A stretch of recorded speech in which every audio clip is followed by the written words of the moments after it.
Hello friends, അപ്പോൾ നമ്മളിന്ന് ഇവിടെ ചെയ്യാൻ പോണത് ജേണൽ സപ്ലൈസിൻ്റെ പാർട്ട് 4 പാറ്റേൺ പേപ്പേഴ്സാണ് കേട്ടോ. അപ്പോൾ അതിനായിട്ട് A4 ഷീറ്റാണ് വേണ്ടത്. ഞാനൊരു പകുതി മുറിച്ച A4 ഷീറ്റും അതേപോലെ ഒരു ഫുൾ A4 ഷീറ്റുമാണ് എടുക്കുന്നത്. നിങ്ങൾക്ക് വേണമെങ്കിൽ രണ്ടും വലുതെടുക്കാം. ഞാനിവിടെ 4 വലിയ പാറ്റേൺ പേപ്പേഴ്സും അതേപോലെ 4 ചെറിയതും ആണ് ഉണ്ടാക്കാൻ പോണത് കേട്ടോ. ഭയങ്കര എളുപ്പമാണ്. നിങ്ങൾക്ക് വേണമെങ്കിൽ മെഷർമെൻറ്റ് എടുത്ത് കട്ട് ചെയ്യാം. ഞാൻ ഇവിടെ 4ആയിട്ട് മടക്കിയിട്ട് അങ്ങനെയാണ് കേട്ടോ കട്ട് ചെയ്യണത്. ഭയങ്കര എളുപ്പമാണ് ഈ പാറ്റേൺ പേപ്പേഴ്സ് ഉണ്ടാക്കാൻ വേണ്ടിയിട്ട്. അപ്പോൾ ആദ്യം തന്നെ ഞാൻ വലുതെടുത്തു. ഞാൻ ഇതിൽ പെയിൻ്റാണ് ചെയ്യുന്നത് കേട്ടോ ചിലതിൽ.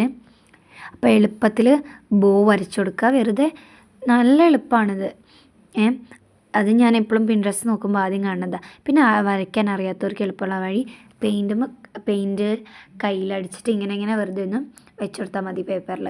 പിന്നെ ഞാൻ വെറുതെ ഒന്ന് കുറച്ചുകൂടി ബ്യൂട്ടിഫുൾ ആക്കാൻ വേണ്ടിയിട്ട് ബോർഡർ വരയ്ക്കേണ്ട സ്കെച്ച് കൊണ്ട്, എന്നിട്ട് അതിൽ എന്താ എഴുതേണ്ടതെന്ന് ഓർമ്മയില്ലാതെ കുറേ ആലോചിച്ചിട്ടുണ്ട് ബി കാം എന്ന് എഴുതുന്നത് ഓർമ്മ വന്നത്.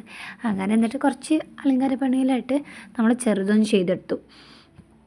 ലവ് ചിഹ്നമൊക്കെ ഇട്ട് കുറച്ച് കുറച്ച് കുഞ്ഞു ഡിസൈനുകൾ കൊടുത്തു കേട്ടോ. ഇനി പിന്നെ ഒരു വലിയ ഇതാണ് ചെയ്യാൻ പോണത് പേപ്പറിൽ. അതിൽ ഞാൻ കുറച്ച് കളർ പെൻസിൽസ് എടുത്തിട്ടുണ്ട്. ഇതിൻ്റെ ലിങ്കൊന്നും ആരും ചോദിക്കരുത്, കാരണം ഇത് ഞാൻ പൂരപ്പറമ്പ് പോകുമ്പോൾ വാങ്ങിച്ചതാണ് കേട്ടോ. അപ്പോൾ അത് വെറുതെ ഇരിക്കുകയാണ്, ഞാൻ അങ്ങനെ ഉപയോഗിക്കാറൊന്നുമില്ല കളർ പെൻസിൽസ് ആയതുകൊണ്ട്. അപ്പോൾ ഞാൻ ഒരു 4-5 കളേഴ്സ് ഉപയോഗിച്ചിട്ടാണ് ഞാൻ ഇതിൽ കളർ കൊടുക്കണത്. ലൈറ്റായിട്ട് ഇതിനിങ്ങനെ അത് ഓരോ ഓർഡറിൽ ഇങ്ങനെ കൊടുത്ത് ഇങ്ങനെ വരികയാണ് കേട്ടോ. അങ്ങനെ വീണ്ടും അത് റിപ്പീറ്റ് ചെയ്ത് വരില്ലേ.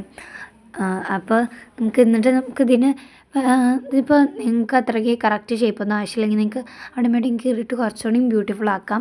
അത് നിങ്ങളുടെ ഇഷ്ടം പോലെ ചെയ്യാം കേട്ടോ. കുറച്ചുകൂടി എളുപ്പം ആവുമല്ലോ ഇങ്ങനെ ചെയ്താൽ വെച്ചിട്ടാണ്. എന്നിട്ട് നിങ്ങൾക്ക് ഇതിൽ കോട്ട് ചെയ്ത് കൊടുക്കാം. ഇനി വേറെ എന്തെങ്കിലും അറ്റകുറ്റപ്പണികൾ ചെയ്യാം കേട്ടോ. കാരണം കുറച്ചുകൂടി എളുപ്പമാകാൻ വേണ്ടിയിട്ടാണ്, വരയ്ക്കാൻ അങ്ങനെ അറിയാത്തവർക്കൊക്കെ കേട്ടോ. നിങ്ങൾക്ക് വരയ്ക്കാൻ അറിയാമെങ്കിൽ നിങ്ങൾ ചെയ്യാം. അതിലും ഭംഗിക്ക് നിങ്ങൾക്ക് ചിലർക്കൊക്കെ ചെയ്യാൻ വെച്ചാലോ.